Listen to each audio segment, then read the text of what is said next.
Hi, I'm Caroline. And I'm Adrienne. And this is Scandal Sheets.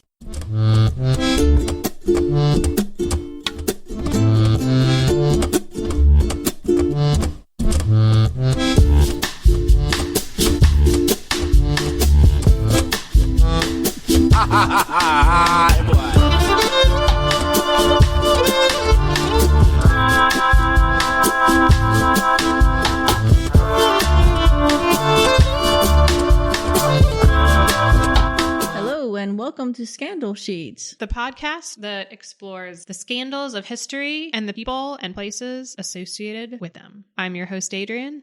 And I'm Caroline. And today we are going to be telling the story of Syrie Maugham. Is it really two syllables? Maugham? I think it's mom. Mom. Okay. Syrie Maugham.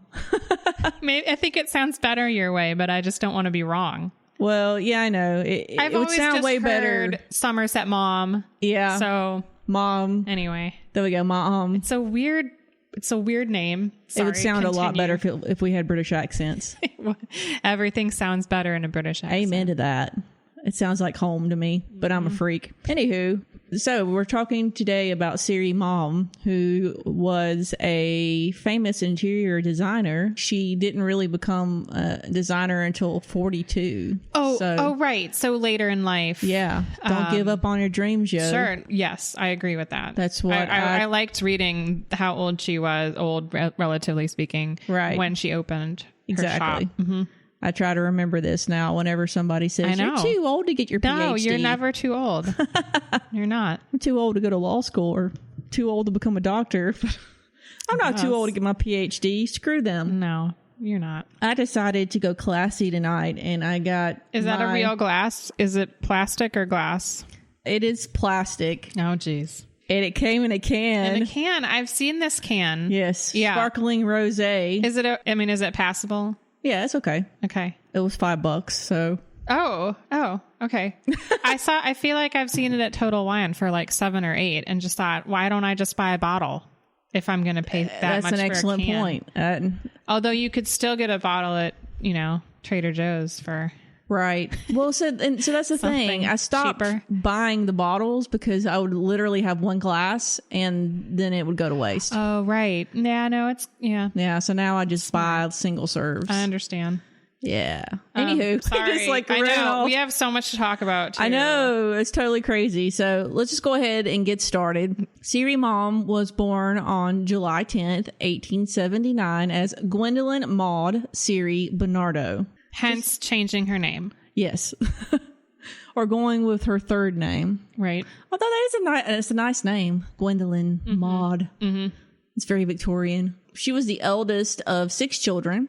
Her father was Thomas Bernardo, who was born an Irish Catholic, but at some point swung completely in the other direction. Yep. And converted to an American religious sect called the Open Plymouth Brethren. That sounds crazy. Yes, because Open Plymouth Brethren were basically Puritans. Oh, is that a cult? Well, Puritanism is not a cult. Yeah, I mean, but that sounds like the original, settlers. Sure. Yeah, and they believed that they should have daily Bible study.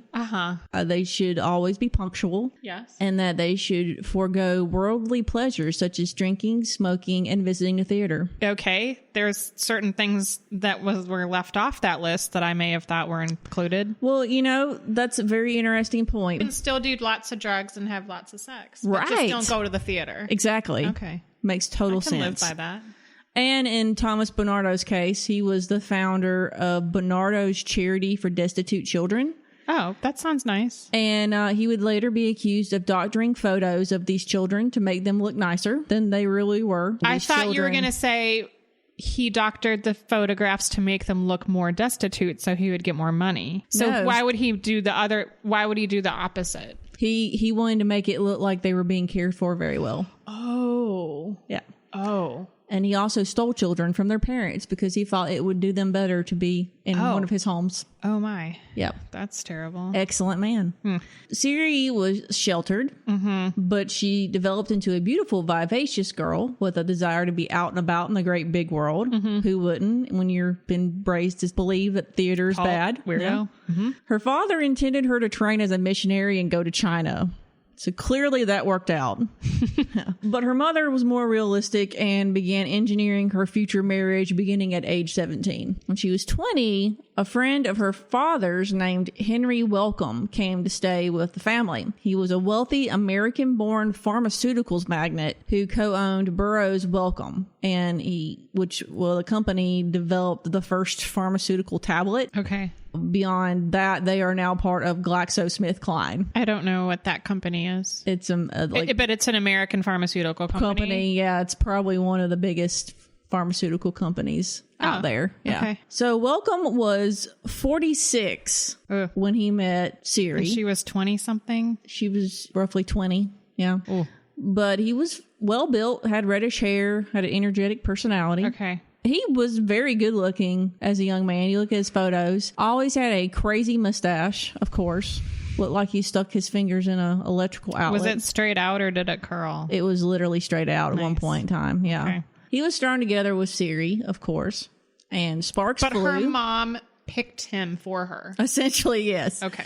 Because when he left for Sudan without proposing, her mother became determined to... But he was an American. He was American, yes, but he had started living in England. Okay. He eventually became a naturalized citizen, so he became British. But he was constantly traveling, and so he was headed for the Sudan, and he left without proposing to her. Oh. Which made Mama really upset. Mad, sure. So she said, hey, hubby, take Syrie to the Sudan so Henry will propose to her. And that's essentially what they did. They followed him to the Sudan so he would propose. Exactly. Was it not discussed that that's what he would do upon his return? I'm assuming not. So maybe he didn't want to marry her. That's also true. Okay. It was pretty risky if you ask me, because not only was Sudan an Islamic country at the time, it had recently been at war with Britain, Egypt, Belgium, and the Ottoman Empire. Yeah, surely it's not that safe. Right. So he goes down there just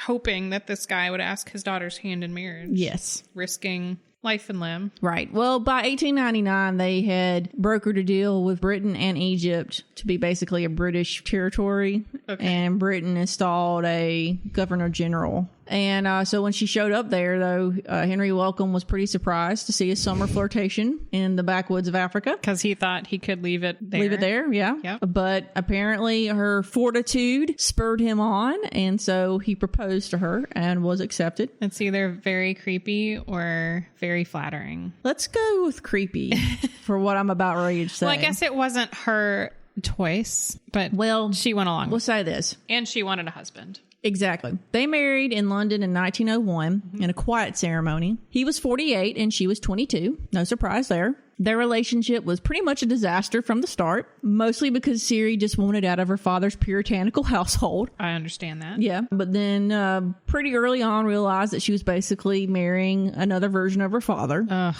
Henry Wellcome has been described as sadistic, which says a lot of things to me, none of them good. There were rumors at the time that he had a propensity to beat the natives who escorted him on his trips. Oh, no. And there was one horrible incident involving a child who was strung upside down and whipped to death. No, that's terrible. Syrie apparently confided later that Wellcome's sexual demands were on the extreme side. By this time, he had put on some weight and had a liking for cigars. So I imagine going to bed with him was quite a treat. His sadistic tendencies may have extended to the bedroom as well. And given that women had few rights at the time, she would have just had to take it. We will never know because Henry burned his correspondence with Syrie, which is convenient. It is. Though she may not have mentioned her issues in letters to him. This is true as well. This is basically... Did she write to anyone else about their relationship? So this was stuff that she told people. Good. Yeah. The Wellcomes had a very different version of what marriage should look like. Henry's idea of a good time was having people over to discuss the latest advances in vaccinations. But Syrie wanted to be in London where the movers and the shakers were. Of course. She was 20 freaking 2. Yeah. She wanted to travel to fashionable continental resorts. And Henry wanted to travel too, but his definition of travel involved riding a yak. Complete discrepancy on this. It's as a cautionary tale. It is. Oh. Talk to your future partner. Right. In 1903, the couple had a son named Henry Maugham. It's a strange name. And he went by Maugham.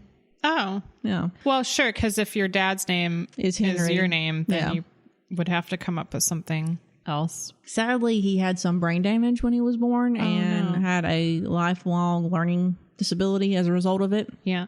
And since they traveled so much, they often left him at home with the nanny. I was going to say in the care of. Yes. No, they just left him in the house, left out some water and some food. You can take care of yourself. When Syrie was not traveling with Wellcome, apparently she did entertain liaisons with other men while she was married to Wellcome, but I couldn't find any references to that while she, was living with him. But in 1909, while on a trip to Ecuador, Wellcome accused Syrie of cheating on him with another member of their party, which she denied. So she went with him on all of these travels? Yes. Why didn't she stay home with her son? I read some things that said that Not that I'm suggesting she had to, but if you had a husband like that, why would you want to travel with him? To Ecuador to look into the weird diseases being bred by the Panama Canal? Yeah. I guess that does sound kind of fun. Okay. Okay. Yeah. Kid at home. Ecuador. Diseases in Ecuador. Yeah, exactly. She apparently said, don't you want me to stay at home with our son? And he was like, no, I need you by my side.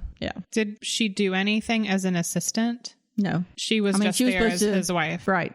I guess entertain people along the way. Yeah, it's definitely strange. So she denied having any kind of affair with the man who Wellcome accused her of getting it on with. Their discussion apparently turned violent. No surprise there. And Syrie left for New York right after that. And apparently they never saw each other again. Really? They legally separated, and Wellcome gave Syrie 2,400 pounds a year to live off of, as well as an additional 600 pounds a year for the upkeep of their son. And this was in the early 1900s? Yeah, 1910. Okay. Divorce was still a bad word in society at this time, so it did kind of make sense for them to remain married and then live apart. A lot of people did that, but the caveat was you had to remain discreet if you entertained other liaisons along the way. And Syrie turns out not to be very good at that. In 1910, she embarked on a tempestuous affair with Harry Gordon Selfridge, the founder of Selfridge's department store. Wow. Harry was a Mason and in fact belonged to the same lodge as Henry Wellcome, so I'm sure that was a barrel of laughs. So Wellcome must have had an idea. Maybe, maybe not. So they weren't friends, but they were just in the same organization. Lodge. Yeah, actually, a lot of people say now that probably protected Selfridge. Sort of a brotherhood. Yeah, exactly. Issue. So Selfridge bankrolled Syrie for nearly 4 years, and this included putting her up in a house on York Terrace, which is a row of townhouses overlooking Regent's Park in London. So nice location. Yes, I actually just looked it up. And her and her son? Well, her son was farmed out to a couple in the country. Really? Yeah. So it was actually her and her mother. Her mother came to live with her as sort of a chaperone to give this, appearance of respectability. Purity? Okay. Yeah. Purity, yeah, that too. By 1913, Selfridge's interest in her was starting to wane. He had a famously roving eye. Syrie was getting concerned because she was in her mid-30s and knew that her looks wouldn't last forever. But she didn't need him anyway, because he was financing her. But was she interested in him romantically, or he was financing her? She was happy with, as in she was his mistress. Okay, so if she doesn't have him around, right, she's not going to get money, right? Although I just read a biography on Selfridge and he was very generous with his past mistresses. It was kind of one of those, I'm going to go and shack up with someone else, but I'm going to make sure you're taken care of just so, you never out me in the future. Thoughtful. Right. Because that's he was married. You would want to right come to light. Exactly. She was getting a little concerned, knew her looks wouldn't last forever. And so she entered a relationship with Somerset Maugham, known as Willie to his friends. Maugham was a novelist and a playwright. His best-known novel is Of Human Bondage. I've never heard of that. I thought you were going to say The Razor's Edge. No. He also did another one called Up at the Villa, which is a movie with Kristen Scott Thomas. Oh, that would probably be good. Yeah. 1941 novella by Somerset Maugham about a young widow caught among three men, her suitor, her one-night stand, and her confidant. Nice. Maybe we need to have Scandalous